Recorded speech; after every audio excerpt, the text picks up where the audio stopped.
Se burlaron de la viuda por vivir en una casa vieja, mientras ella se arrodillaba sobre la tierra seca, con sus dos hijos aferrados a su vestido rasgado. La casa detrás de ella ardía en llamas, y la gente del pueblo señalaba y se reía. Decían que era un castigo, que era locura, que aquella tapera era todo lo que ella merecía. Embarazada, sin dinero, sin el apoyo de nadie, aceptó vivir en el único lugar que nadie quería, una casa torcida, olvidada, llena de historias que nadie se atrevía a contar. Pero lo que ellos no sabían era que aquella casa vieja escondía algo que cambiaría todo por completo. Ahora dime, si todos se rieran de ti por el lugar donde vives, ¿te irías para demostrar que tenían razón, o te quedarías hasta descubrir algo que nadie más supo ver? Porque fue en esa casa que todos despreciaron, donde ella encontró lo que nadie imaginaba. Y todo comenzó la noche en que decidió no huir. El desprecio no se viste de harapos, sino de seda fina y risas que se clavan en el pecho como astillas de madera seca. Beatriz permanecía de rodillas sobre la tierra que ya no le pertenecía, sintiendo cómo el calor del incendio le lamía el rostro mientras un grupo de hombres y mujeres de la villa se deleitaban con su desgracia. No había compasión en aquellos rostros empolvados, solo la satisfacción cruel de ver a la viuda del hombre que no supo pagar sus deudas reducida a cenizas y humo. Las carcajadas flotaban en el aire pesado, mezclándose con el hollín y los recuerdos calcinados que subían al cielo en forma de columnas negras. Ella, en su vientre, sentía el movimiento lento de una vida que aún no sabía que nacería en la más absoluta de las carencias, marcada por el estigma de una caída social que nadie en aquel valle estaba dispuesto a perdonar. El vestido amarillo, aquel que Beatriz había elegido para su última tarde de dignidad, estaba ahora manchado por el sudor y el polvo de un camino que parecía no tener fin. A sus costados, sus dos pequeños hijos se aferraban a sus muslos con la desesperación de quienes han visto el mundo desmoronarse antes de aprender a nombrarlo. Los niños no lloraban con ruido, era un gemido sordo, una vibración de terror que subía por las manos de la madre y se instalaba en su espina dorsal como una fiebre fría. Beatriz miraba al frente, con los ojos inyectados en sangre no por el llanto, sino por el humo que seguía brotando de las vigas que alguna vez sostuvieron su hogar. Estaba sola, con el peso de 3 vidas sobre sus hombros y la mirada burlona de una sociedad que la consideraba ahora un despojo. El comendador, con su cadena de oro cruzando un chaleco de terciopelo que nunca había conocido el roce del trabajo, dio un paso adelante para escupir una última sentencia. Le recordó a Beatriz que su marido había muerto dejando una estela de promesas rotas y que la tierra que pisaba ahora tenía un nuevo dueño legítimo por derecho de deuda. No hubo violencia física, pues la crueldad de los hombres de ley es mucho más refinada. Le entregaron un papel que le otorgaba la posesión de una tapera ruinosa en los márgenes del olvido. Era una herencia de sombras, una construcción que el tiempo había devorado y que los locales evitaban por temor a los ecos que habitaban sus paredes.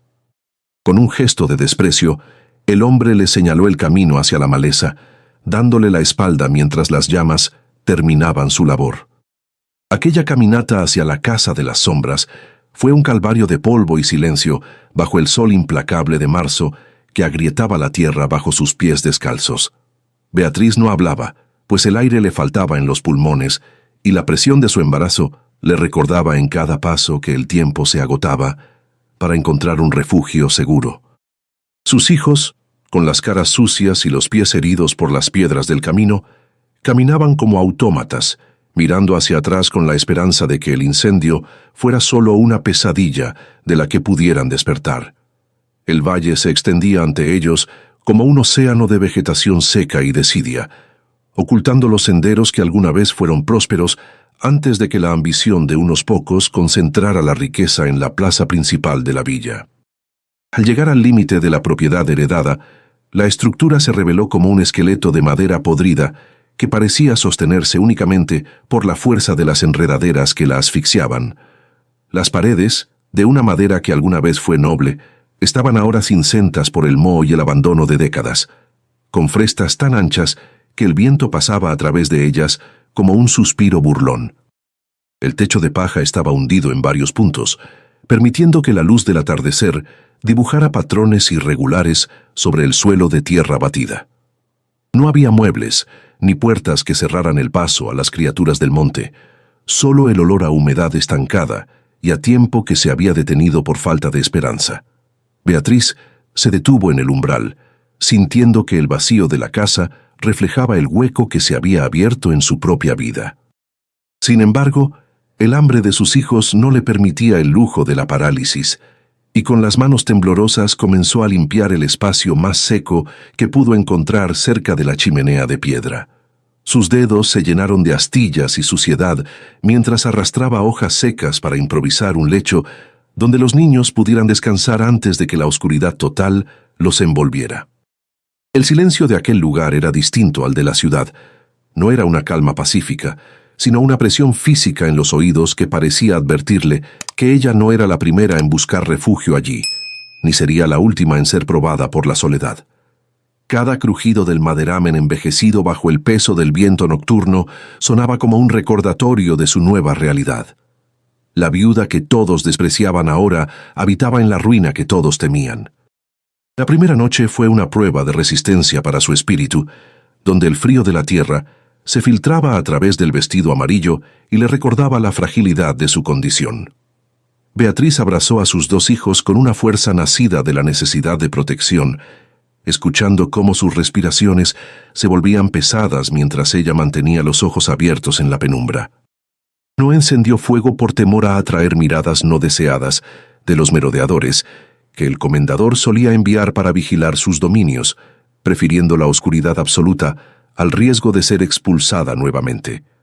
Su mente repasaba los rostros de quienes se habían reído de ella esa tarde, y una determinación gélida comenzó a formarse en su pecho, sustituyendo poco a poco el dolor por una voluntad de acero que no sabía que poseía. Con el primer rayo de luz, la tapera mostró detalles que la oscuridad había ocultado, revelando que debajo de la mugre y el abandono había una estructura que alguna vez fue hogar de alguien con pretensiones de permanencia. Beatriz notó que las vigas centrales no eran de madera común, sino de un cerne oscuro y pesado que había resistido el embate de los insectos y la humedad durante generaciones. Mientras sus hijos exploraban el terreno en busca de alguna fruta silvestre, ella comenzó a raspar el suelo con una vara de madera, tratando de nivelar la tierra para que el agua de lluvia no se estancara en el interior. Su cuerpo le dolía, una queja constante de músculos que nunca habían realizado tales esfuerzos, pero cada movimiento era un acto de rebeldía contra quienes esperaban verla mendigando en la plaza principal de la villa. Fue durante esa labor banal de limpieza que sus pies descalzos notaron una irregularidad en el rincón más oscuro de la habitación principal, justo donde el catre de madera solía estar empotrado. Al mover una de las tablas del suelo que parecía más floja que las demás, un sonido hueco resonó en el silencio de la mañana, despertando una curiosidad que Beatriz creía muerta bajo los escombros de su antigua casa. No era tierra lo que había debajo, sino un espacio revestido de piedra seca que protegía un objeto envuelto en gruesos paños impregnados de aceite rancio. Sus manos, ahora cubiertas de callos incipientes y tierra negra, dudaron antes de tirar del bulto, sintiendo que estaba a punto de desenterrar algo que el mundo había intentado ocultar para proteger un secreto que ella aún no podía comprender. Al retirar los paños con cuidado, el brillo frío de un metal antiguo reflejó la luz del sol que entraba por el techo roto, revelando una pequeña arca de madera oscura con refuerzos de plata. Beatriz sintió que el corazón le daba un vuelco, no por la esperanza de encontrar monedas de oro que compraran su libertad, sino por el peso histórico que emanaba de aquel objeto.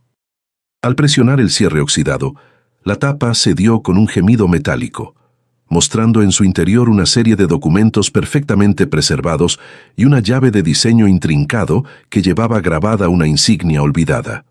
No era un tesoro de piratas, sino algo mucho más peligroso y valioso, en manos de una mujer que no tenía nada que perder. Eran los títulos de propiedad originales de una vasta extensión de tierra que el comendador reclamaba como suya. Beatriz recorrió con la yema de sus dedos agrietados la superficie rugosa de los documentos, sintiendo el relieve de los sellos de cera que habían custodiado aquel secreto durante décadas. El papel, amarilleado por la humedad del sertón, desprendía un aroma a tiempo estancado y a aceite rancio que se le metía en la nariz, despertando un sentido de propiedad que creía enterrado bajo el hollín del incendio. No eran meras hojas, sino la prueba de que su presencia en aquella tapera no era un error del destino, sino el regreso de una dueña legítima a sus raíces olvidadas. El frío de la llave de plata contra su palma le recordaba que el poder, a veces, se esconde en los lugares más humildes y que la justicia tiene un peso físico que ella estaba dispuesta a cargar.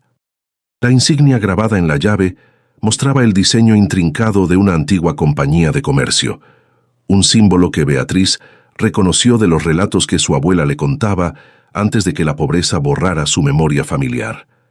Era el emblema de una fortuna que todos daban por perdida, una red de intercambios que alguna vez unió aquel valle con los puertos más lejanos de la capital. Al observar los mapas dibujados a mano, que acompañaban las escrituras, se dio cuenta de que los límites de su herencia no se detenían en la valla caída de la propiedad, sino que devoraban gran parte de las tierras que el comendador ahora ostentaba con arrogancia. El descubrimiento no le trajo alegría, sino un miedo punzante en el pecho al entender que poseía la prueba de un despojo histórico que los poderosos no dudarían en defender con garras. Sus pensamientos fueron interrumpidos por el sonido de pasos menudos sobre el suelo de tierra batida, seguidos por el susurro tembloroso de su hijo mayor preguntando por la cena. El contraste entre la riqueza potencial de aquellos papeles y la realidad inmediata del hambre fue una bofetada que le devolvió la lucidez. Miró a sus dos pequeños, con las caras manchadas de tierra y los ojos grandes llenos de una expectativa silenciosa que le desgarraba el alma. No tenía nada para ofrecerles más que unos pedazos de pan seco y el agua cristalina que brotaba del pozo cubierto de limo en los fondos del terreno. Guardó los documentos con prisa, ocultándolos bajo los paños soleados, sintiendo que cada segundo que pasaba con el arca abierta era una invitación a que la desgracia entrara por la puerta sin bisagras. Con un esfuerzo que le hizo gemir de dolor por la presión en su vientre, Beatriz volvió a colocar la tabla del suelo en su lugar, cubriéndola con la escasa paja y la suciedad del rincón. El arca quedó nuevamente sepultada, pero su existencia ahora latía en la mente de la viuda como un segundo corazón que dictaba cada uno de sus movimientos futuros. Sabía que el comendador no tardaría en aparecer, pues hombres de su calaña huelen la debilidad y la resistencia con la misma agudeza con la que buscan el oro. Tenía que ser cautelosa, ocultar su hallazgo bajo la apariencia de una miseria que ya no sentía como propia, convirtiendo su humillación en el camuflaje perfecto para proteger el legado de sus hijos. La tapera, antes una prisión de madera podrida, se transformaba lentamente en el fuerte que resguardaría su verdad. A través de las grietas de las paredes, Beatriz observaba cómo las enredaderas de esmeralda trataban de reclamar el interior de la casa, entrelazándose entre las vigas con una persistencia vegetal que admiraba. El aire dentro de la vivienda estaba cargado de un polvillo dorado que bailaba en los haces de luz, creando una atmósfera irreal que parecía suspender el tiempo entre el desastre y la reconstrucción.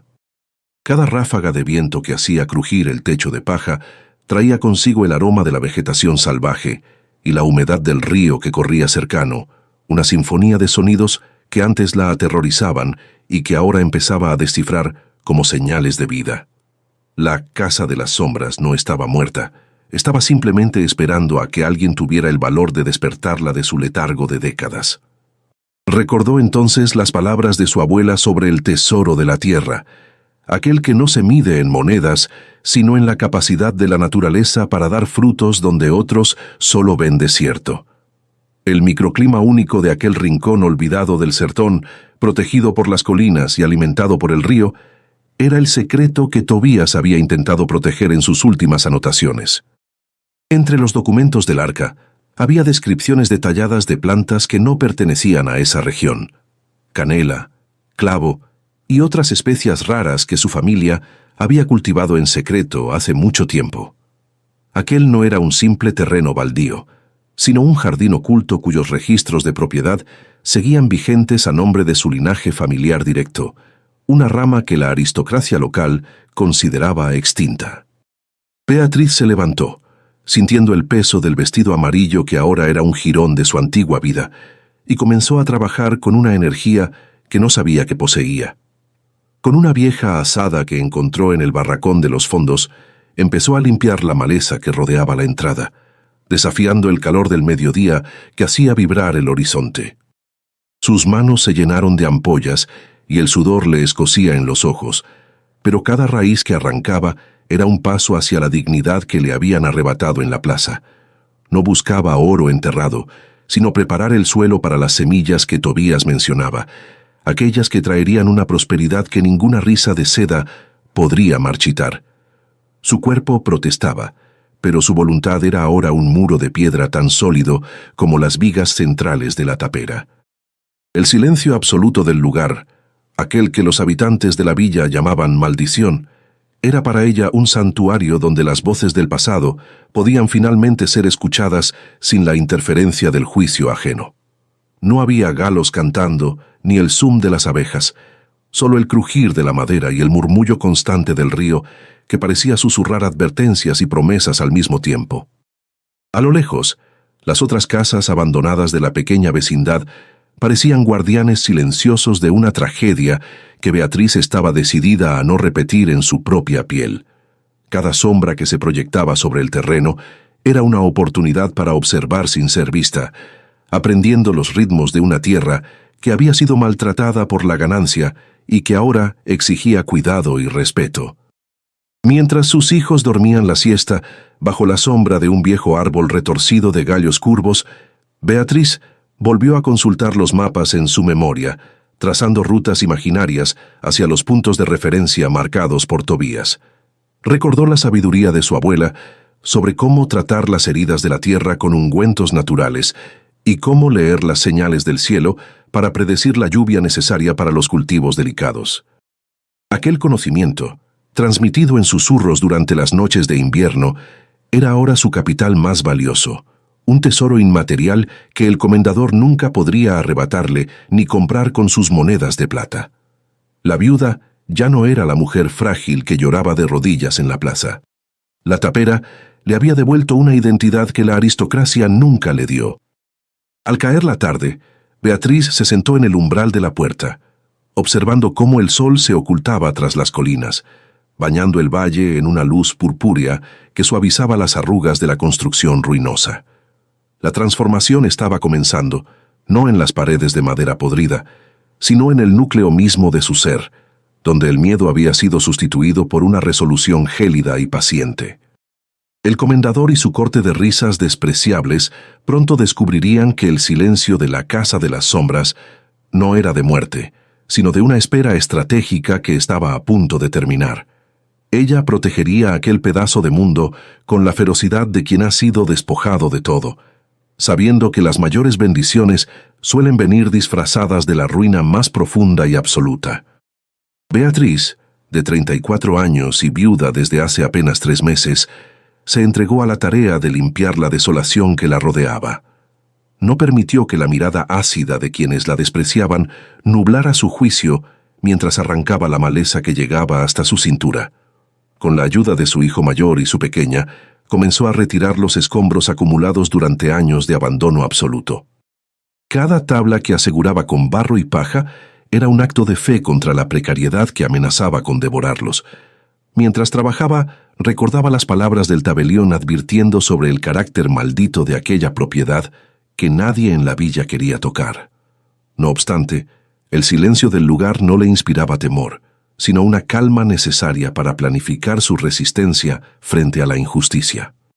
El cansancio extremo pesaba en sus hombros como un saco de piedras húmedas, mientras el hambre constante se instalaba en su estómago con una quemazón persistente.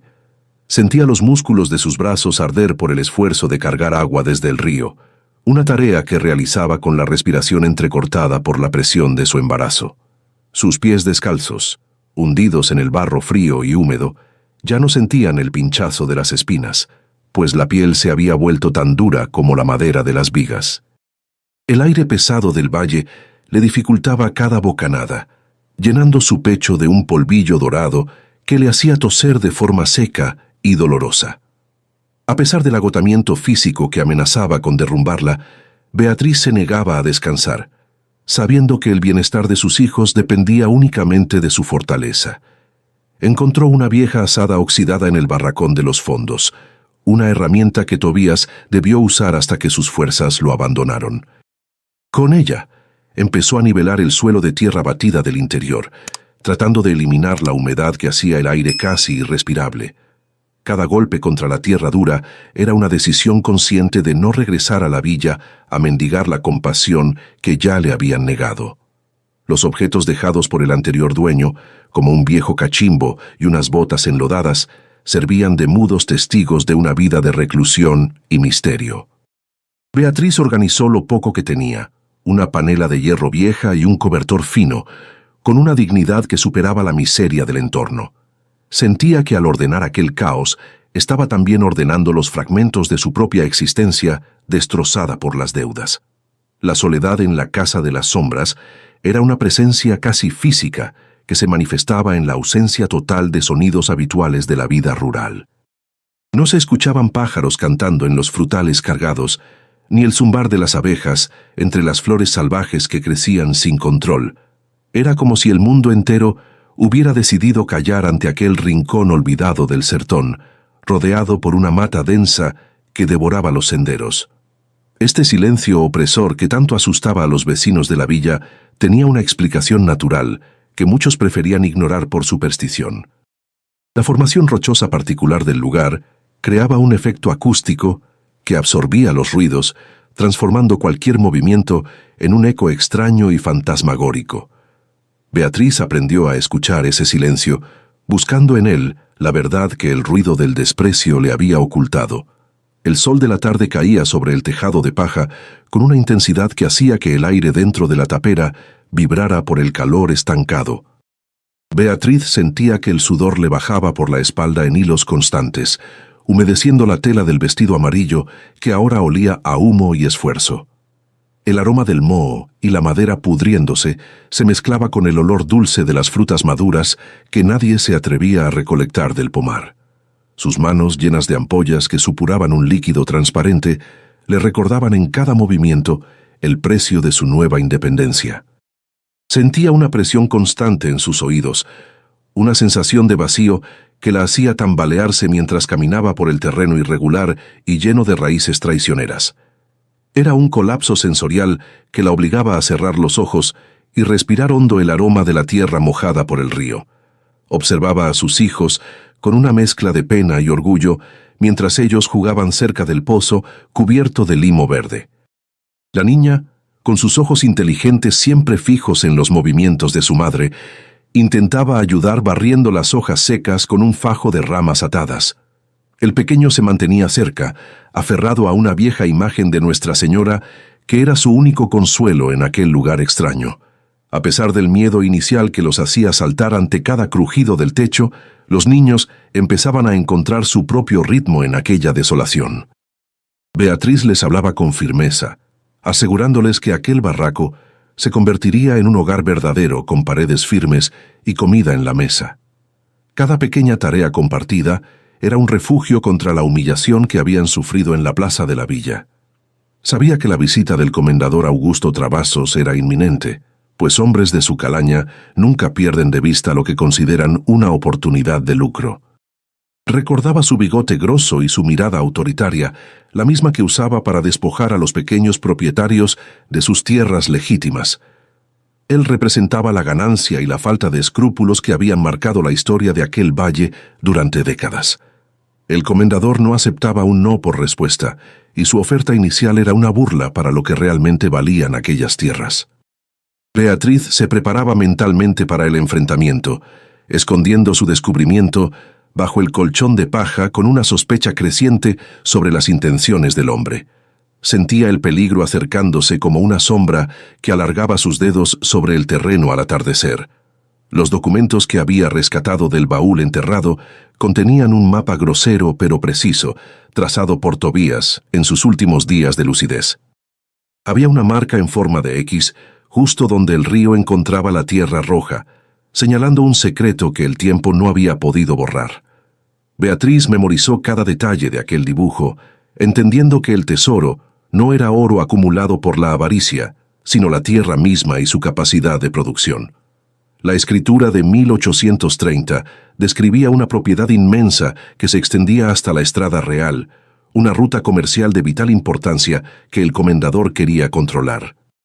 No era una simple herencia de una tapera, sino el título legal de 250 alqueires de fortuna vegetal.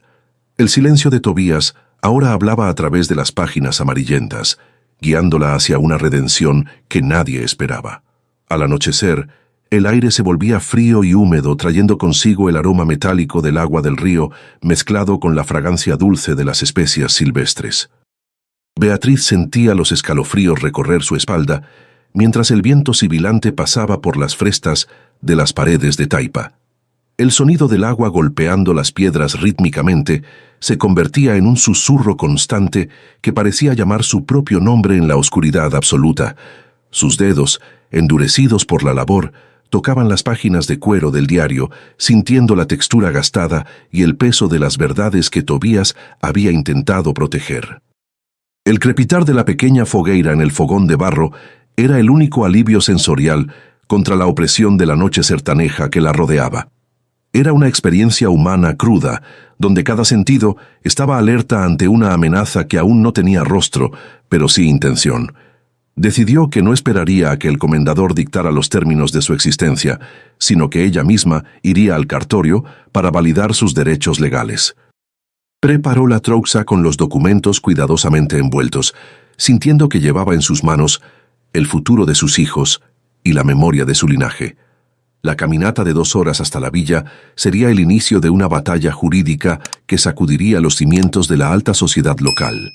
Beatriz sabía que el tabelión Joaquín Bento se sorprendería al ver lo que la viuda miserable había encontrado bajo las tablas del suelo. No buscaba venganza, sino la justicia simple de reclamar lo que siempre fue suyo por derecho y sangre. Con el diario de Tobías como guía, salió al amanecer, dejando atrás la tapera que ahora empezaba a respirar con ella, lista para enfrentar a quienes más la habían herido. Beatriz llegó al pueblo con el rostro curtido por el sol y la esperanza guardada en un envoltorio de paño oleado. Caminó por la calle principal bajo las miradas de quienes aún recordaban su caída, sintiendo el peso de su vientre y la firmeza de su paso. Entró en la notaría de piedra, donde el olor a tinta y papel viejo parecía detener el tiempo, ajeno a las risas que la habían expulsado semanas atrás. No buscaba caridad, sino el reconocimiento de una verdad que había estado enterrada bajo el suelo de tierra batida de su tapera ruinosa. Su vestido amarillo, desgarrado pero limpio, era el estandarte de una mujer que se negaba a ser borrada por la desidia de los poderosos.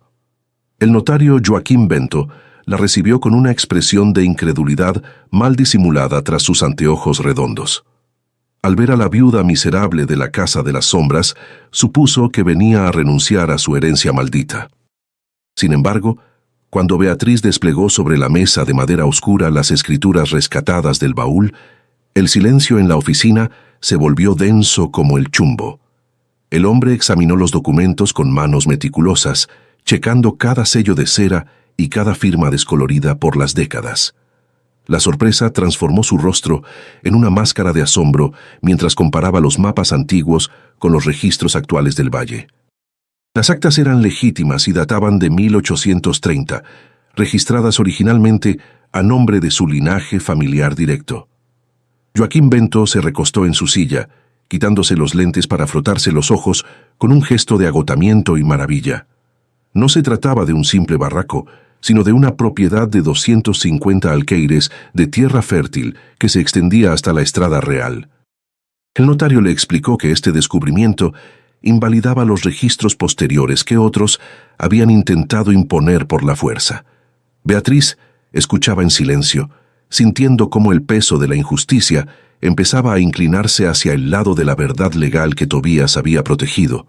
El valor de aquellas tierras era incalculable debido a su ubicación estratégica y al microclima que permitía cultivos únicos en la región.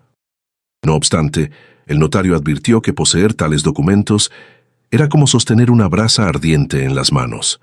El comendador Augusto Travassos no aceptaría perder sus dominios sin una batalla que pondría a prueba la integridad de cada juez en la provincia. Beatriz asintió con una seriedad que impuso respeto en el despacho, solicitando el registro inmediato de su título como heredera legítima. Sabía que este acto era una declaración de guerra silenciosa, pero también era el único camino para asegurar el futuro de sus hijos. Al salir de la notaría, el aire del pueblo le pareció distinto, cargado de una electricidad que precedía a la tempestad. Regresó a la tapera con los documentos autenticados, ocultos contra su pecho, sintiendo que la casa de las sombras la esperaba con una nueva luz. Al llegar encontró a Sebastiana, una vecina anciana de mirada astuta, sentada en un toco de madera cerca del pozo. La mujer la observó con una mezcla de pena y respeto, reconociendo en la viuda la misma determinación que una vez vio en los antiguos dueños. Sebastiana le advirtió que el comendador ya sabía de sus movimientos y que la ganancia de los hombres suele ser más peligrosa que cualquier fantasma. La anciana le contó la historia real del lugar, una tragedia de ambición y desapariciones que había marcado la tierra con un estigma de dolor. Le habló de un hombre llamado Damasceno, que cegado por el oro vegetal que brotaba del río, había cometido actos que alejaron a todas las familias de la zona. Beatriz escuchaba mientras el sol se ocultaba, entendiendo que la maldición no era sobrenatural, sino una consecuencia de la avaricia humana que ella ahora debía enfrentar. Sebastiana le aseguró que los muertos no hacían mal, pero que los vivos vendrían por lo que creían suyo, usando la mentira y la intimidación como armas. Aquella noche, Beatriz caminó hasta la orilla del río, siguiendo las marcas que Tobías había dejado en la corteza de los árboles retorcidos. Allí, donde el agua se encontraba con la tierra roja, percibió una fragancia dulce y poderosa que no pertenecía al matorral común. Eran las especias raras, canela y clavo que su abuela mencionaba en susurros, plantas que habían sobrevivido al abandono gracias al microclima del valle. El tesoro no eran monedas de oro manchadas de avaricia, sino una herencia viva que solo requería cuidado y dignidad para prosperar nuevamente. Sintió que la tierra misma le pedía que rompiera el ciclo de despojo iniciado décadas atrás. La transformación del barraco comenzó desde adentro, no con lujos, sino con la limpieza profunda de una memoria que se negaba a morir. Beatriz usó su conocimiento sobre las hierbas medicinales para tratar la humedad de las paredes y purificar el aire estancado de las habitaciones. Sus hijos la ayudaban con una alegría renovada, recolectando las frutas del pomar que ahora les parecían regalos de una providencia silenciosa. El desprecio de la villa se sentía lejano, mientras ella enterraba sus manos en el suelo fértil, sintiendo la conexión profunda con una estirpe que todos daban por muerta. La tapera ya no era una ruina, sino el corazón de una nueva prosperidad vegetal. Sin embargo, la sombra del comendador volvió a oscurecer su puerta antes de que la primera cosecha pudiera ser recolectada. Apareció montado en su caballo, rodeado de capataces que observaban la propiedad con ojos cargados de codicia y amenaza. Ofreció nuevamente unas cuantas monedas de plata, intentando comprar el terreno por una fracción de su valor real, usando el miedo como moneda de cambio. Beatriz lo enfrentó desde el porche de madera, con el diario de Tobías como un escudo invisible y los documentos legales listos para ser presentados. Su negativa a vender fue un trueno que resonó en el valle, desafiando la autoridad que el hombre creía absoluta. El comendador se retiró con una promesa de regreso que no contenía gentileza alguna, dejando una nube de polvo y tensión a su paso. Beatriz sabía que el enfrentamiento legal sería solo una parte de la batalla que se avecinaba en los márgenes de la ley local. Miró a sus hijos y sintió la fuerza del niño que crecía en su vientre, recordándole que la dignidad no se negocia bajo amenaza. Preparó la defensa de su hogar con la misma paciencia con la que cuidaba las semillas de canela, confiando en que la verdad de la tierra prevalecería sobre la mentira de los hombres. El lugar que nadie quería era ahora su trinchera de esperanza. El aire en la villa se volvió espeso, cargado de una ponzoña que solo el poder herido puede exhalar. El comendador Travasos no era hombre de aceptar derrotas silenciosas, y pronto los rumores empezaron a correr por los callejones empedrados como ratas en busca de refugio. Decían que la viuda había pactado con las sombras, que los documentos eran falsificaciones nacidas de la desesperación, y que la tierra misma estaba maldita por pecados antiguos. La gente, siempre dispuesta a creer en la desgracia ajena para olvidar la propia, volvía la cara cuando Beatriz pasaba, pero ella ya no sentía el peso de esas miradas. Su mente estaba ocupada en el mapa de Tobías y en la urgencia de una cosecha que no esperaba a que la burocracia de los hombres decidiera su legitimidad.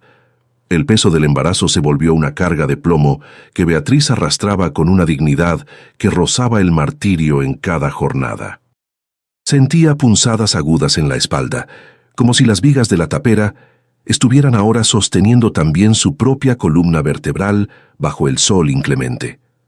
Cada vez que se agachaba para limpiar la base de los árboles de canela, un mareo súbito la obligaba a cerrar los ojos y buscar apoyo en la corteza rugosa. El sudor le bajaba por las sienes, frío y persistente, recordándole que el tiempo de la vida nueva se acercaba con la misma inevitabilidad que el conflicto con el comendador. No había médicos en aquel rincón del sertón, solo el conocimiento ancestral de la anciana Sebastiana y la voluntad de una mujer que se negaba a rendirse. Los árboles de clavo, ocultos tras una cortina de maleza que Beatriz fue despejando con paciencia de hormiga, empezaron a mostrar sus botones florales. El aroma ya no era un susurro, sino una presencia física que dominaba el aire húmedo del amanecer, atrayendo a insectos que antes evitaban la propiedad. Ella recolectaba las muestras con manos cuidadosas, guardándolas en pequeños sacos de tela que su hija ayudaba a coser con hilos rescatados de viejas vestiduras de su padre. No era solo una planta, era el contrato firmado por la naturaleza para devolverle la identidad que la villa le había arrebatado con risas. Cada grano que secaba al sol sobre mantas limpias era una pequeña victoria contra el hambre y el olvido, una prueba material de que la ruina era solo la superficie. El comendador, viendo que las amenazas legales no surtían efecto inmediato, decidió golpear donde más dolía: el acceso a la vida misma. Una mañana, Beatriz encontró que el pequeño desvío del río que alimentaba su pozo había sido bloqueado con piedras y troncos río arriba, en tierras que Travasos reclamaba. Fue una decisión fría, ejecutada en el silencio de la madrugada, diseñada para obligarla a mendigar por agua o a abandonar la propiedad por pura sed. Sin embargo, el hombre no contaba con la memoria de la tierra que Beatriz ahora poseía a través de los escritos de Tobías.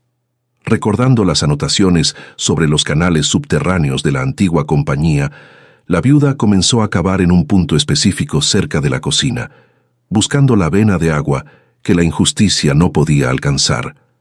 En la plaza de la villa, el silencio se volvía más absoluto cuando Beatriz se acercaba a la fuente pública para llenar sus cántaros ante la falta de agua. Nadie se ofrecía a ayudarla, ni siquiera los hombres que alguna vez fueron amigos de su marido y que ahora temían la sombra del comendador.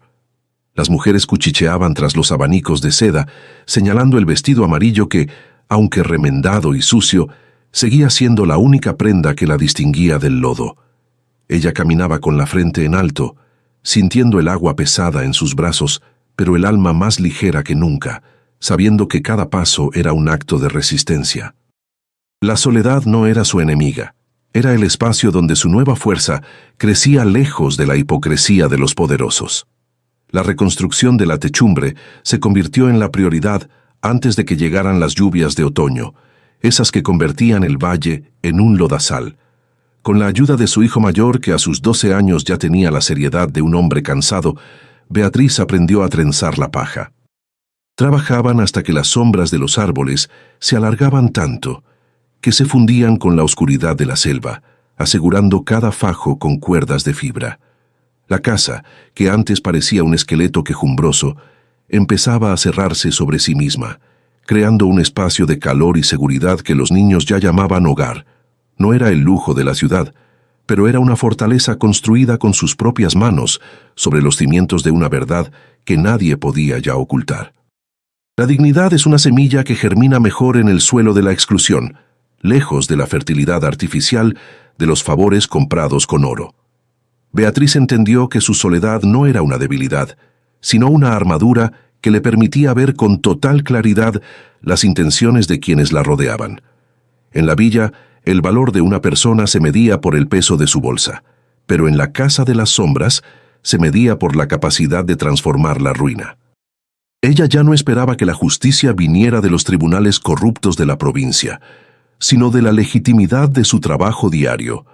La viuda miserable era ahora la guardiana de un orden antiguo que el comendador y su corte de risas habían intentado borrar por pura conveniencia. El atardecer traía consigo un cambio en la temperatura que hacía que la madera vieja de la casa crujiera de una forma casi rítmica. El olor de las especias secándose se mezclaba con el aroma del barro húmedo y el humo de la leña de cedro que Beatriz encendía.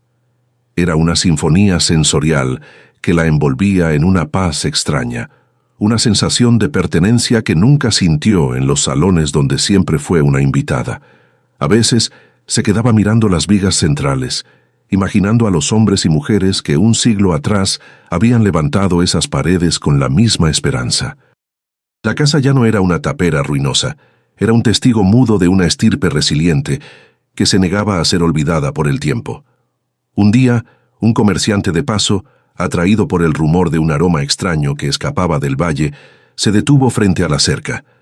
No era un hombre de la región, sino un viajero con la piel curtida por el sol de los puertos y ojos que habían visto tesoros.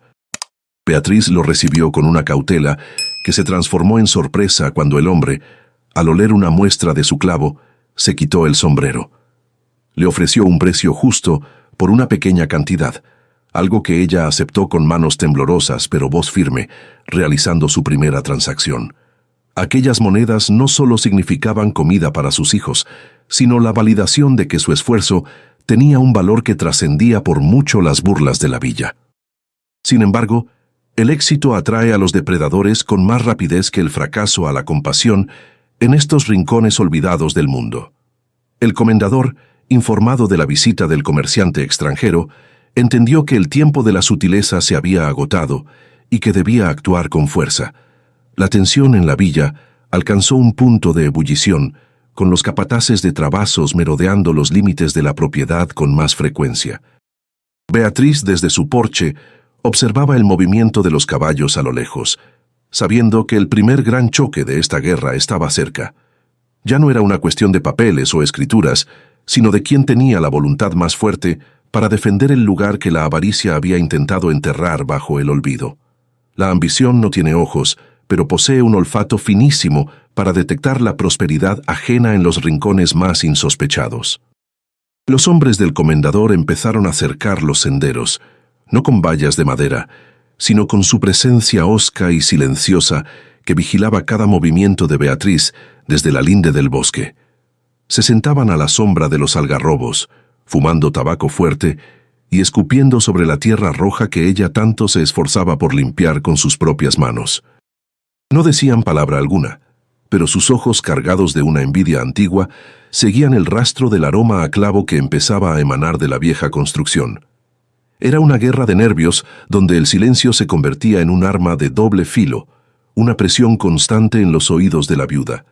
Ella sabía que cada grano de especia que recolectaba era una bofetada a la autoridad de quienes la querían ver suplicando en la plaza. Beatriz continuaba su labor con una parsimonia que desesperaba a sus vigilantes, moviendo la azada con la cadencia de un reloj de arena que no conoce la prisa ni el cansancio. El sol de mediodía caía sobre su espalda como una manta de plomo líquido, humedeciendo la tela amarilla de su vestido que ya mostraba los estragos de la faena diaria. A pesar del agotamiento que le entumecía los dedos al final de la jornada, se negaba a mostrar cualquier rastro de debilidad ante las sombras que la rodeaban. Cada raíz que arrancaba era un pedazo de su pasado que dejaba atrás, una preparación necesaria para el futuro que latía con fuerza bajo su pecho cansado. Sus hijos la ayudaban en silencio, cargando cestas de mimbre con la seriedad de quienes han aprendido que la supervivencia es una oración que se reza con el esfuerzo del cuerpo. El peso de su vientre se había vuelto una carga que desafiaba la gravedad de sus esperanzas, provocándole punzadas agudas que le recorrían la espina dorsal en los momentos de reposo. Sentía el movimiento lento y persistente de la nueva vida, un recordatorio biológico de que el tiempo no se detendría por las leyes injustas de los hombres poderosos. A veces, el aire le faltaba de repente, obligándola a sentarse sobre un tronco seco para recuperar el aliento, mientras el mundo alrededor se volvía una mancha borrosa de verde y ocre.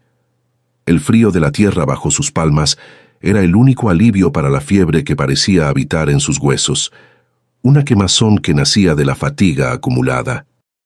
No había quejas en sus labios resecos, solo una respiración entrecortada que buscaba el equilibrio entre la fragilidad de su estado y la solidez de su determinación. En la villa, el comendador movía sus piezas con la frialdad de quien juega una partida de ajedrez contra una oponente que considera desarmada y sin recursos. Había enviado cartas urgentes al juez de la capital, cuestionando la autenticidad de los sellos de cera y la cordura de una mujer que pretendía ser dueña de un imperio vegetal. Los abogados, con sus cuellos almidonados y sus plumas afiladas, tejían una red de tecnicismos diseñada para asfixiar la verdad bajo una montaña de legajos polvorientos y citas legales. La indiferencia social era el muro más alto que Beatriz debía escalar. Nadie en el pueblo se atrevía a testificar a su favor por temor a las represalias comerciales de Travasos. Se encontraba en un vacío legal, donde su única defensa real era el rastro de la llave de plata y la memoria viva de la tierra. Mientras tanto, el jardín oculto florecía con una generosidad que parecía burlarse de la mezquindad humana, extendiendo sus ramas cargadas de canela hacia el cielo siempre azul del valle. Los árboles de clavo, protegidos por el microclima que Tobías tanto había estudiado en sus años de soledad, producían botones de una calidad que no se veía en la provincia desde hacía medio siglo. Beatriz caminaba entre ellos por las noches, guiada por el aroma dulce que se volvía más intenso con la humedad que subía desde la orilla del río cercano. Sentía que las plantas la conocían, que sus raíces se entrelazaban con los cimientos de la tapera para sostener la vieja construcción contra el viento y la calumnia. Aquel rincón del mundo se había convertido en un santuario de orden y belleza en medio del caos que la aristocracia intentaba imponer. Una tarde, mientras el sol se ocultaba tras las montañas dejando un rastro de tonos purpúreos en el horizonte, recibió la visita inesperada del cura de la villa en su propiedad. No venía a ofrecer consuelo espiritual a la viuda, sino a sugerirle que la paz de su alma dependía de la obediencia ciega a las autoridades establecidas en la tierra. Sus palabras, suaves como el terciopelo pero cargadas de una amenaza velada, flotaban en la sala mientras Beatriz le ofrecía con cortesía una taza de agua fresca del pozo. El clérigo miraba con desconfianza las vigas de madera oscura y el orden impecable de la miseria que la rodeaba, incapaz de comprender cómo una mujer sola podía mantener tal dignidad. Ella lo escuchó con la cabeza inclinada, pero sus ojos permanecieron fijos en el rincón donde el arca de Tobías seguía enterrada. Cuando Beatriz bajaba al mercado para intentar cambiar un poco de su cosecha por harina o sal básica, el silencio se cerraba a su paso como una cortina de hierro. Los comerciantes le daban la espalda o le pedían precios que triplicaban el valor real de los productos, bajo la mirada siempre vigilante de los capataces del comendador. Nadie quería ser visto tratando con la mujer de la casa vieja, por temor a perder los créditos en el almacén principal o ser expulsados de las tierras comunales. Era una exclusión lenta y metódica, un intento de que el hambre hiciera el trabajo sucio que las leyes no podían concretar con la rapidez que el poder exigía. Ella regresaba a casa con las manos vacías, pero el corazón endurecido, comprendiendo que su única alianza posible era con la naturaleza. El comendador dio la orden terminante de que no se le permitiera usar el molino común para procesar el grano que sus hijos habían recolectado con esfuerzo en los campos silvestres. Fue una decisión pequeña, casi banal, pero que obligaba a Beatriz a moler cada puñado de maíz entre dos piedras lisas de la orilla del río, como en tiempos antiguos. Sus manos, ya castigadas por la azada y el sol, se llenaron de grietas que dolían al contacto con el agua fría. un dolor sordo que se instalaba en sus muñecas. La crueldad cotidiana se manifestaba en estos gestos mínimos, en la negativa sistemática de un saludo o en el desvío de una mirada que antes fue amable. La villa le recordaba constantemente que su derecho a existir estaba condicionado a su total sumisión a los intereses de los poderosos. Beatriz tomó la llave de plata y la colgó de su cuello con un cordón de cuero grueso, ocultándola bajo el vestido amarillo como un amuleto de justicia silenciosa. Sentía el metal frío contra su piel en cada movimiento, un recordatorio constante de que la legitimidad no se pide de rodillas, sino que se ejerce con la presencia misma. Decidió que no volvería a bajar al pueblo para mendigar lo que le correspondía, sino que esperaría con paciencia a que el mundo viniera a buscar el tesoro que ella custodiaba. Usó las herramientas oxidadas de Tobías para asegurar la puerta trasera, golpeando los clavos con una fuerza que resonaba en el valle, como un aviso de resistencia.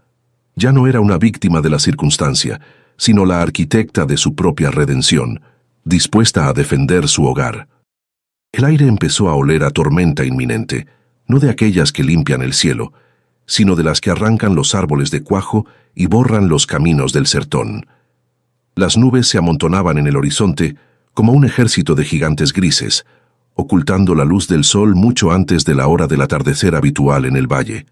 Beatriz observaba el cielo desde su porche, sintiendo en sus huesos que el primer gran enfrentamiento con el comendador llegaría junto con la primera lluvia fuerte. Sabía que los hombres de Travasos aprovecharían la oscuridad del temporal para intentar lo que no se atrevían a hacer a plena luz del día frente a testigos. Abrazó a sus hijos y les ordenó entrar, preparándose para una noche donde el crujido de la madera sería su único aliado. La tormenta no llegó como un alivio para la tierra seca, sino como un verdugo que golpeaba las tablas de la tapera con una furia ciega. El viento se colaba por las rendijas que Beatriz no había alcanzado a sellar, arrastrando consigo el frío húmedo de la selva y el estruendo de los árboles que se doblegaban ante la fuerza de los elementos. Dentro de la casa, la única luz provenía de una pequeña lámpara de aceite cuya llama bailaba desesperada, proyectando sombras alargadas que parecían cobrar vida en las vigas del techo. Beatriz sentía que la estructura entera gemía bajo la presión, un recordatorio constante de la fragilidad de su refugio ante la inmensidad de un mundo que la quería fuera de sus límites. No era solo agua lo que caía del cielo, sino el peso de una soledad que se volvía palpable. El esfuerzo de mantener la puerta cerrada contra las ráfagas le provocó un espasmo agudo en el vientre, obligándola a doblarse sobre sí misma mientras el aire se le escapaba de los pulmones. Sintió el frío del metal de la llave contra su pecho, una punzada que se mezclaba con el dolor físico de un cuerpo que ya no encontraba reposo en ninguna postura. Sus dedos, entumecidos por el frío y la humedad, se aferraban a la madera astillada con una fuerza que nacía del miedo a que el viento se llevara lo poco que le quedaba. La oscuridad de la habitación se volvía un refugio y una trampa al mismo tiempo, donde cada latido de su corazón parecía resonar contra las paredes de barro que empezaban a reblandecerse por la filtración constante del agua que caía afuera. A pesar del temporal, un golpe seco resonó en la entrada, un sonido que no pertenecía a la naturaleza, sino a la mano del hombre. Un mensajero del comendador, envuelto en una capa de cuero que chorreaba lodo, apareció en el umbral sin pedir permiso, entregando un sobre sellado con la frialdad de quien cumple una sentencia de muerte. No hubo palabras de consuelo ni explicaciones, solo el gesto mecánico de entregar el papel y desaparecer de nuevo en la negrura de la noche. Beatriz sostuvo el sobre con manos temblorosas, sabiendo que dentro se encontraba la respuesta legal de Travasos a su osadía de reclamar la tierra. El papel estaba húmedo, pero el sello de cera roja permanecía intacto, como una mancha de sangre sobre la blancura del documento que decidiría su destino inmediato y el de su familia. El documento era una orden de desalojo preventivo, fundamentada en una supuesta deuda histórica de su marido, que superaba el valor de cualquier escritura antigua. Los abogados del comendador habían tejido una red de engaños legales, utilizando firmas falsificadas y testimonios de hombres que nunca habían pisado el valle. Se le otorgaban 3 días para abandonar la tapera antes de que la fuerza pública fuera enviada para ejecutar la orden y quemar lo que quedara de la propiedad maldita. La injusticia no se escondía, se pavoneaba con la elegancia de los términos jurídicos y la autoridad de un sello oficial que ignoraba la verdad enterrada bajo el suelo. Beatriz leyó cada línea con una calma gélida, sintiendo cómo el desprecio de la villa se materializaba ahora en una sentencia de papel que pretendía borrarla del mundo. Sus hijos, acurrucados en un rincón sobre el colchón de paja, la miraban con ojos desorbitados por el miedo, sin entender por qué la madre permanecía en silencio frente a aquel trozo de papel. El mayor, adivinando la gravedad de la situación, se levantó para colocarse al lado de Beatriz, buscando en su rostro alguna señal de la fuerza que siempre los había protegido. No había lágrimas en los ojos de la viuda, solo una resolución que se endurecía con cada segundo que pasaba, transformando la desesperación en una estrategia de supervivencia. El aroma de las especias, que aún impregnaba el aire de la habitación, servía de contrapunto a la amenaza, recordándole que ella poseía algo que el comendador deseaba más que su propia vida. El silencio entre madre e hijos era una alianza que no necesitaba promesas. El sonido del agua golpeando el tejado de paja se volvió una música hipnótica que Beatriz utilizaba para organizar sus pensamientos en medio del caos. Cada gota parecía marcar el tiempo que le quedaba antes del enfrentamiento final, una cuenta regresiva que no admitía errores ni vacilaciones de último momento. Observó las sombras que la lámpara proyectaba sobre el mapa de Tobías, trazando mentalmente las rutas de escape y los puntos de defensa que la tierra misma le ofrecía. El valle, envuelto en la tormenta, se convertía en un tablero donde ella conocía cada rincón, cada fosa y cada árbol que podía servirle de refugio. La arrogancia del comendador sería su debilidad, pues él despreciaba la tierra que ella había aprendido a amar a través del sudor y el descubrimiento del tesoro vegetal que otros ignoraban. Al intentar levantarse para asegurar las ventanas, un mareo súbito la obligó a apoyarse en la mesa, sintiendo que el suelo se inclinaba bajo sus pies como si la casa estuviera navegando.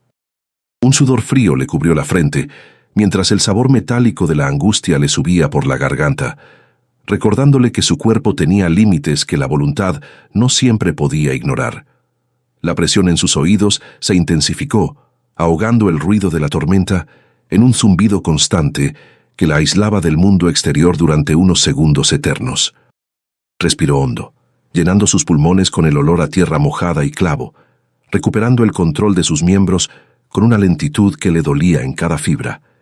Era el aviso de una fatiga que no podía permitirse, un colapso inminente que debía retrasar. Sebastiana apareció en la ventana trasera, su rostro arrugado como un higo seco, asomando entre la lluvia torrencial con una advertencia final. Le dijo que el comendador no esperaría a la fuerza pública, que hombres armados ya estaban moviéndose por los senderos altos para rodear la tapera bajo el amparo de la oscuridad. La anciana le entregó un pequeño envoltorio con hierbas para calmar el dolor y una navaja de mango de hueso, el único arma que podía ofrecerle a la viuda en su hora más oscura. No hubo discursos de valor, solo un intercambio de miradas que sellaba una solidaridad nacida de la exclusión compartida durante décadas. Sebastiana se desvaneció en la lluvia tan rápido como había llegado, dejando tras de sí el eco de un peligro que ya no era una posibilidad legal.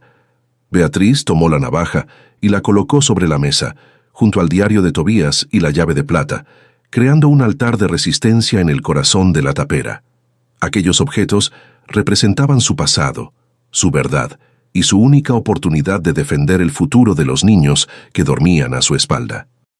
El brillo del metal bajo la luz de la lámpara le recordaba que la paz se había terminado y que la Casa de las Sombras debía honrar su nombre para proteger a sus habitantes.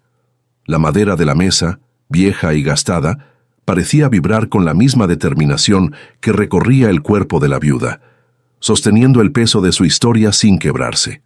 No era un momento de heroísmo romántico, sino la preparación seca de quien sabe que la justicia solo llega para los valientes. La tormenta empezó a amainar, dejando tras de sí un silencio mucho más inquietante que el estruendo de los truenos y el viento.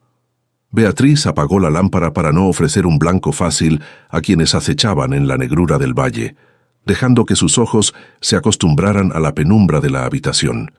Escuchaba el goteo constante del agua cayendo desde el tejado, un ritmo que marcaba la llegada inevitable del amanecer y de los hombres que venían a arrebatarle su herencia. Se sentó en el suelo, con la espalda apoyada en la viga central de la casa, sintiendo la solidez del cerne oscuro que había resistido un siglo de abandono. La viuda ya no tenía miedo. El lugar que todos despreciaban le había dado la claridad necesaria para entender su fuerza. El amanecer tras la tormenta trajo una claridad que lastimaba los ojos, un azul tan puro que parecía burlarse de la podredumbre que aún quedaba en el alma de la villa. Beatriz salió al porche, sintiendo el aire fresco y cargado de la fragancia intensa del clavo y la canela que el agua había despertado en las profundidades de la tierra. Los árboles, aunque castigados por el viento, se mantenían firmes, con sus hojas brillando como esmeraldas lavadas bajo la luz dorada del sol naciente.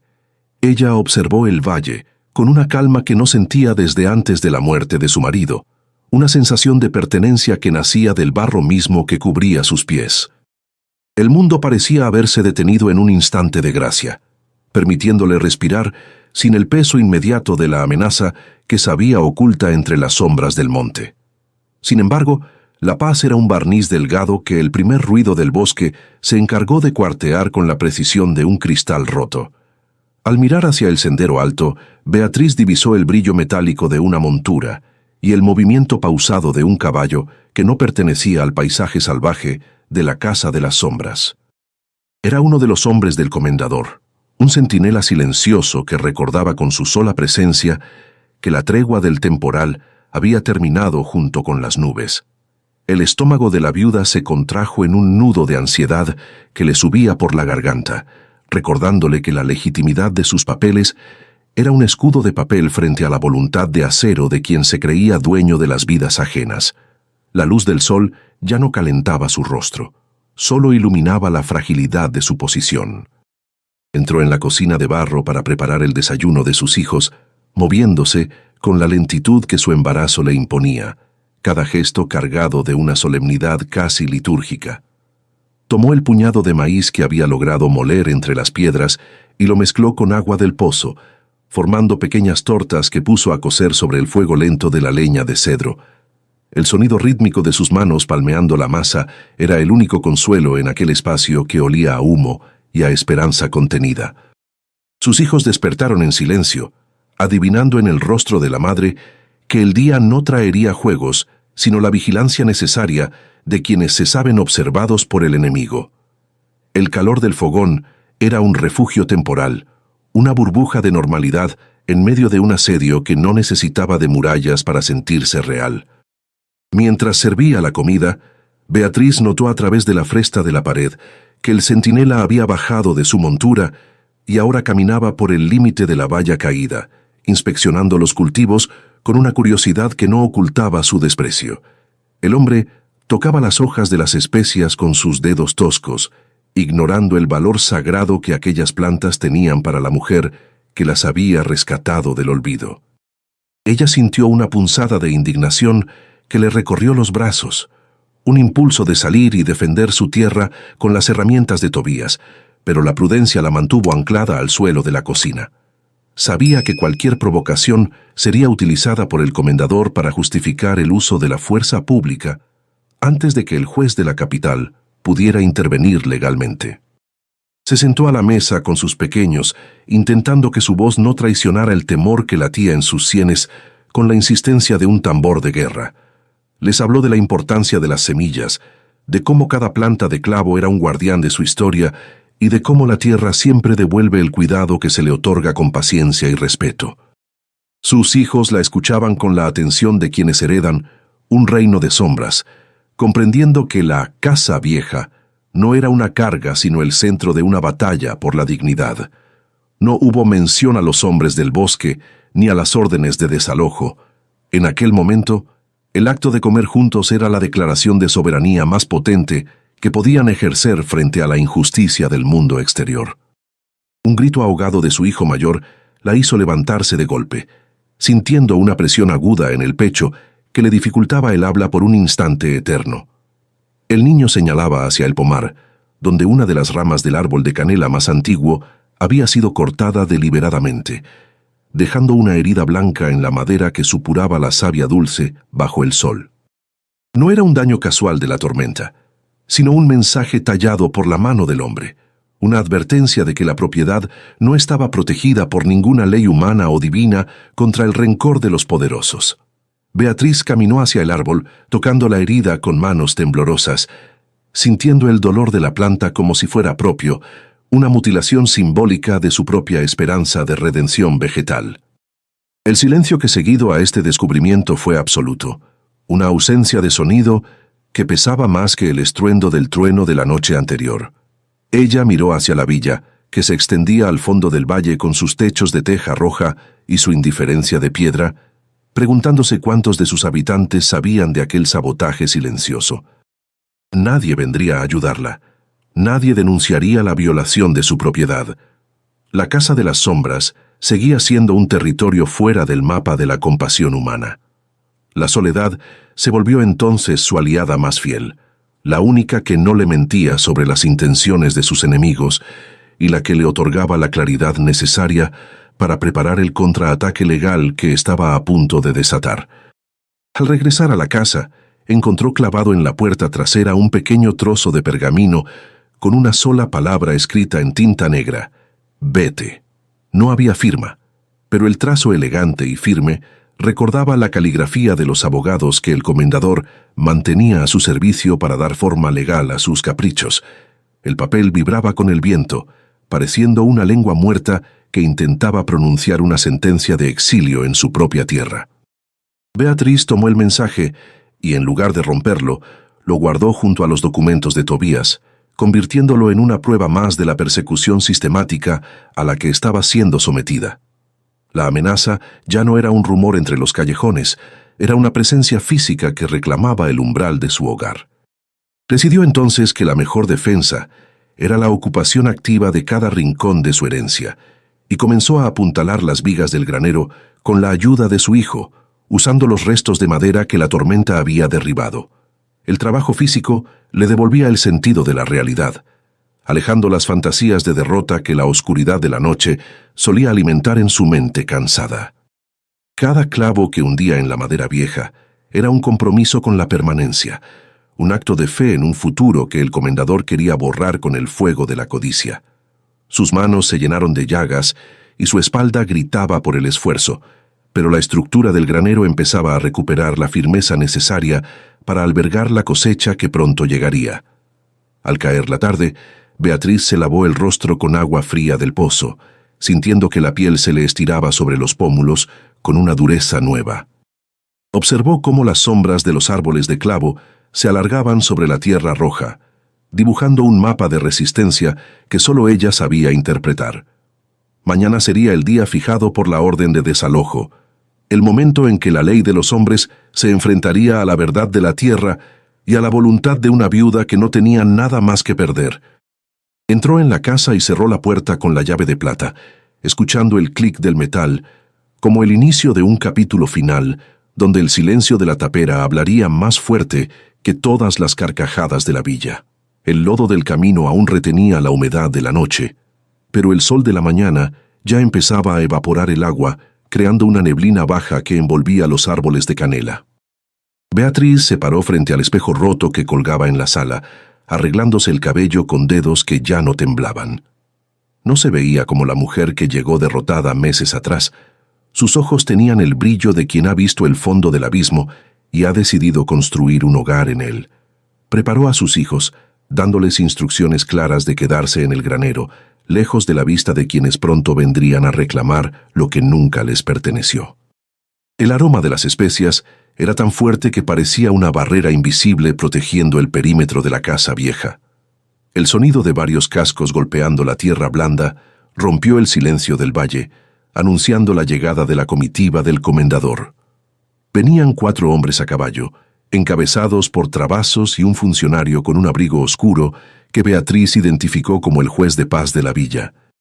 Se detuvieron justo frente a la valla, manteniendo una distancia prudencial, como si la tapera aún conservara un resto de la supuesta maldición que tanto habían pregonado. El comendador lucía una sonrisa de triunfo, acariciando las riendas de su semental con la suficiencia de quien se sabe respaldado por la fuerza pública. No hubo saludos ni cortesías. El aire se llenó de una tensión seca que hacía que hasta el zumbido de los insectos pareciera una amenaza constante. Travassos desmontó con una agilidad afectada, sacando de su bolsillo un pliego de papel con el sello oficial de la gobernación.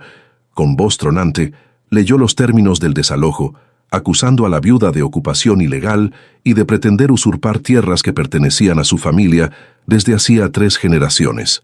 El juez de paz permanecía en silencio, observando la construcción con una mezcla de curiosidad y aburrimiento, ajustándose los lentes mientras el lodo salpicaba sus botas relucientes. Cada palabra del comendador era una piedra arrojada contra la dignidad de Beatriz, una mentira construida sobre la base del desprecio que la villa siempre le había profesado. El grupo de curiosos que se había formado a lo lejos observaba la escena con la pasividad de quien espera ver una tragedia. Beatriz salió al porche en ese momento, caminando con una parsimonia que obligó al comendador a interrumpir su lectura por un segundo eterno. Llevaba puesto el mismo vestido amarillo de su caída, pero ahora la prenda parecía un manto de reina en medio de la desolación del valle.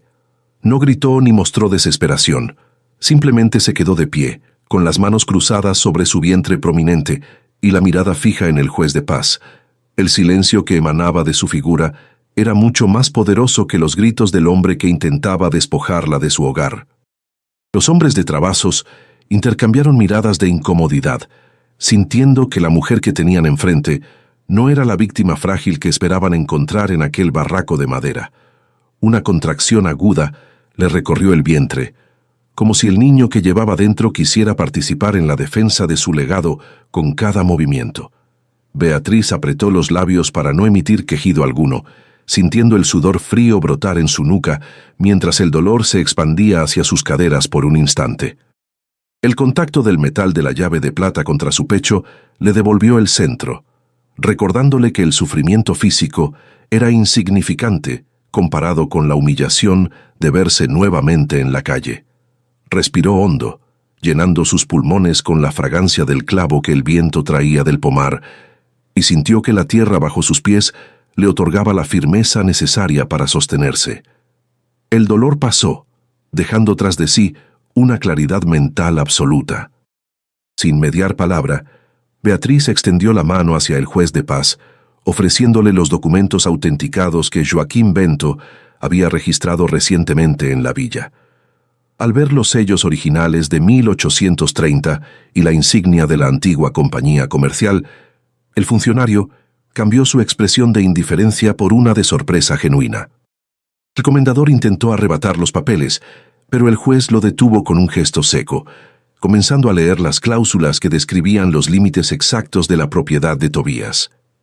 El aire se volvió aún más denso cuando el juez comparó el mapa antiguo con la descripción de las tierras que Travassos reclamaba como propias, bajo títulos mucho más recientes y dudosos.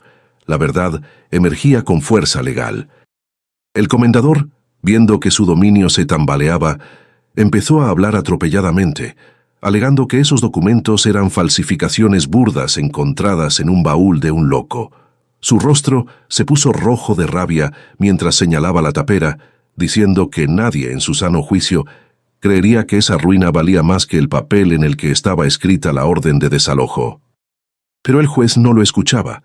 Estaba fascinado por la llave de plata que Beatriz ahora sostenía en alto, cuyo diseño coincidía exactamente con el dibujo marginal de la escritura de propiedad original. Era la prueba física, la pieza que faltaba en un rompecabezas de despojos que la aristocracia local había intentado ocultar durante medio siglo para beneficio propio. Los capataces que acompañaban a Travassos empezaron a retroceder, murmurando entre ellos sobre el olor que emanaba del lugar y la calma casi sobrenatural de la viuda. El aroma del clavo y la canela ya no era una sospecha, era una evidencia de una riqueza vegetal que superaba cualquier fortuna en monedas de plata que el comendador pudiera ofrecerles. Se dieron cuenta de que la Casa de las Sombras no estaba maldita, sino protegida por una herencia que ellos mismos habían ayudado a ignorar por pura soberbia. El poder de Travasos, basado en el miedo y la mentira, se desmoronaba frente a la solidez de una verdad que la tierra misma se encargaba de validar con cada ráfaga de viento. En un último arrebato de desesperación, el comendador avanzó hacia el porche con la intención de quitarle la llave a Beatriz, olvidando por un momento la presencia del representante de la ley. Sus manos, acostumbradas a tomar lo que querían sin resistencia, se detuvieron a centímetros del rostro de la viuda cuando ella dio un paso al frente, desafiándolo con una mirada de hierro. El juez de paz intervino de inmediato, advirtiendo a Travasos que cualquier agresión física sería castigada con la prisión inmediata y la nulidad de cualquier reclamo futuro. El silencio de los espectadores se volvió un juicio social absoluto. El hombre más poderoso de la región estaba siendo derrotado por una mujer que solo poseía su palabra. Beatriz guardó la llave y los documentos, entrando lentamente en la casa sin mirar atrás, dejando a los hombres de la villa sumidos en su propio desconcierto. Escuchó el sonido de los caballos alejándose, seguidos por las voces de los curiosos que ahora hablaban con respeto de la dueña de la propiedad. Se sentó en la mesa de madera, sintiendo que la presión en sus oídos finalmente desaparecía, sustituida por el ritmo pausado de su propia respiración victoriosa. Había ganado el primer gran asalto, pero sabía que la verdadera transformación apenas comenzaba. La tapera ya no era un refugio contra el desprecio, era el cimiento de una nueva vida. El silencio de la casa ahora era de paz. La victoria no trajo estruendo, sino un silencio fértil que se instaló en las vigas de la tapera como un alivio necesario. Tras la partida de los hombres del comendador, Beatriz sintió que el aire del valle perdía su carga de veneno, permitiéndole respirar sin el temor constante al despojo.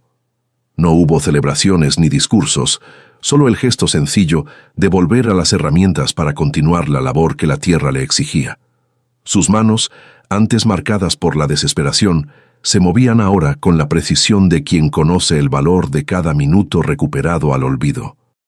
La casa vieja, aquella que todos señalaban con risas crueles, empezaba a erguirse con una dignidad que ninguna seda podía comprar.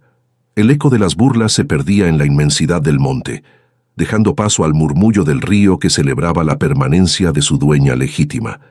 Los árboles de canela y clavo, nutridos por el microclima que Tobías había protegido en secreto, florecieron con una intensidad que perfumó el valle entero. Aquella fragancia dulce y poderosa se convirtió en el estandarte de la propiedad, atrayendo no a los depredadores, sino a comerciantes honestos que buscaban la calidad perdida. Beatriz aprendió a negociar con voz firme, sin bajar la mirada ante quienes meses atrás le negaban un pedazo de pan en el mercado de la villa. Cada transacción era un ladrillo más en la reconstrucción de su vida, una prueba de que la riqueza vegetal era más sólida que cualquier promesa de papel. La Casa de las Sombras dejó de ser un estigma para transformarse en el epicentro de una prosperidad que nacía de la paciencia y el respeto por los ciclos de la naturaleza. El nacimiento de su tercer hijo ocurrió en una noche de luna clara, bajo el mismo techo de paja que una vez dejó pasar la lluvia de la miseria. Sebastiana estuvo presente, ayudando a traer al mundo una vida que no conocería el hambre de los primeros días, marcada por la fortaleza de una madre que venció a la injusticia. El llanto del recién nacido llenó las habitaciones, borrando los ecos de las deudas y los incendios que alguna vez amenazaron con extinguir su linaje. Beatriz lo sostuvo contra su pecho, sintiendo que el ciclo de dolor finalmente se cerraba para dar paso a una era de estabilidad y orgullo familiar. Aquella criatura era el fruto más valioso de la Tierra Roja, el testimonio vivo de que las ruinas pueden albergar los comienzos más hermosos cuando hay voluntad. La hipocresía de la villa no tardó en mostrar su rostro más amable. Con aquellos que antes se reían ahora buscando el favor de la viuda próspera. Beatriz los recibía con una cortesía distante, sin permitir que las palabras dulces borraran el recuerdo del vestido amarillo manchado de hollín y desprecio. No buscaba venganza, pues entendía que el éxito es el castigo más severo para quienes apuestan por la desgracia ajena para sentirse poderosos. Les daba trabajo a quienes lo necesitaban, imponiendo condiciones de dignidad que el comendador nunca soñó con ofrecer a sus propios empleados. La economía local empezó a girar alrededor de la producción de especias, devolviéndole al valle una relevancia que había perdido bajo el peso de la avaricia de unos pocos. Ella era ahora la arquitecta de un orden más justo. El comendador Travassos, recluido en su mansión de la villa, vio cómo su influencia se marchitaba con la misma rapidez con la que crecían los cultivos de Beatriz. Sus intentos de despojo legal quedaron sepultados bajo la contundencia de las escrituras de 1830 y el testimonio del juez de paz. La risa del poderoso se extinguió, sustituida por el silencio amargo de quien descubre que el mundo ya no le pertenece por derecho de miedo. Nadie lo saludaba con la misma reverencia en la plaza, pues la gente había descubierto que la justicia podía prevalecer sobre el oro cuando una mujer decidía no arrodillarse. Su figura, antes imponente, se convirtió en una sombra del pasado, un recordatorio de una época de abusos que el valle estaba decidido a dejar atrás para siempre. Sus hijos mayores crecieron con la espalda recta y las manos acostumbradas al trabajo honesto, aprendiendo que la tierra no es una enemiga, sino una aliada generosa. Jugaban bajo los mismos árboles que Tobías había plantado, recolectando frutos que para ellos tenían el sabor de la libertad y la permanencia. No conocieron el exilio que sus padres sufrieron, pues la tapera reformada era un fuerte inexpugnable donde la memoria familiar se guardaba con celo. Beatriz les enseñó a leer los documentos del arca, asegurándose de que entendieran el peso de la llave de plata que colgaba de su cuello como una reliquia sagrada. La educación no era para ellos un lujo de ciudad, sino una herramienta necesaria para defender los linderos de su dignidad frente a cualquier futura amenaza que pudiera surgir del horizonte. La tapera original nunca fue demolida. Beatriz decidió mantener las vigas de cerne oscuro como los cimientos de su nueva construcción, integrando el pasado en el presente. Las paredes de barro fueron reforzadas y el techo de paja sustituido por tejas de barro cocido, pero el espíritu de la casa vieja permaneció intacto en cada rincón. Era un monumento a la resistencia, un lugar donde el aroma del moho había sido vencido definitivamente por la fragancia persistente del clavo y la canela. Los visitantes que llegaban de lejos para comprar la cosecha miraban con asombro la estructura, sintiendo la energía de una historia que hablaba de superación sin necesidad de palabras. La casa ya no ocultaba secretos oscuros, sino que irradiaba la luz de una verdad que había sido rescatada de las garras de la ambición. Al caminar por el pomar al atardecer, Beatriz sentía que la tierra le agradecía el cuidado con una vibración que subía por sus pies y se instalaba en su pecho. Ya no había espasmos de dolor ni mareos de hambre, solo la fatiga satisfecha de quien ha cumplido con su destino sin traicionar sus principios. Observaba cómo las enredaderas de esmeralda ahora decoraban las paredes sin asfixiarlas, creando un equilibrio perfecto entre la naturaleza salvaje y la mano humana. El río seguía su curso, murmurando las mismas leyendas que Tobías escuchó, pero ahora su sonido no era de advertencia, sino de compañía constante en la soledad elegida. Ella comprendió que la paz no es la ausencia de conflicto, sino la capacidad de permanecer firme en medio de la tormenta hasta que el cielo se aclare por completo. A menudo recordaba el momento en que se arrodilló frente al incendio de su antigua vida, sintiendo que el mundo terminaba en aquel montón de cenizas y humo. Ahora, sentada en su porche mientras el sol se ocultaba tras las colinas, veía que aquel desastre fue necesario para obligarla a buscar el tesoro que otros preferían ignorar. La ruina no era un castigo divino, sino el disfraz que la providencia utilizó para colocarla exactamente donde necesitaba estar para recuperar su linaje. Las mayores bendiciones suelen venir envueltas en harapos de desdicha, esperando que alguien tenga el valor de mirar más allá de la superficie para descubrir el oro vegetal que late debajo.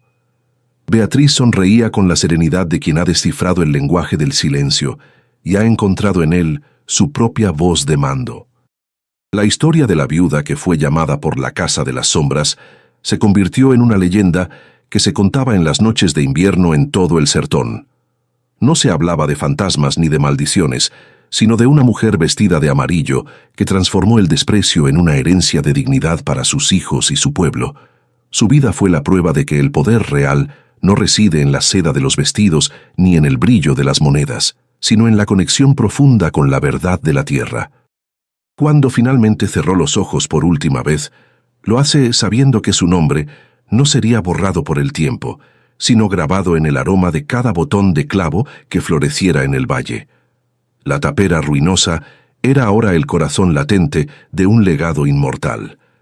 ¿Y tú? ¿Has visto una injusticia así donde vives? Cuéntanos en los comentarios.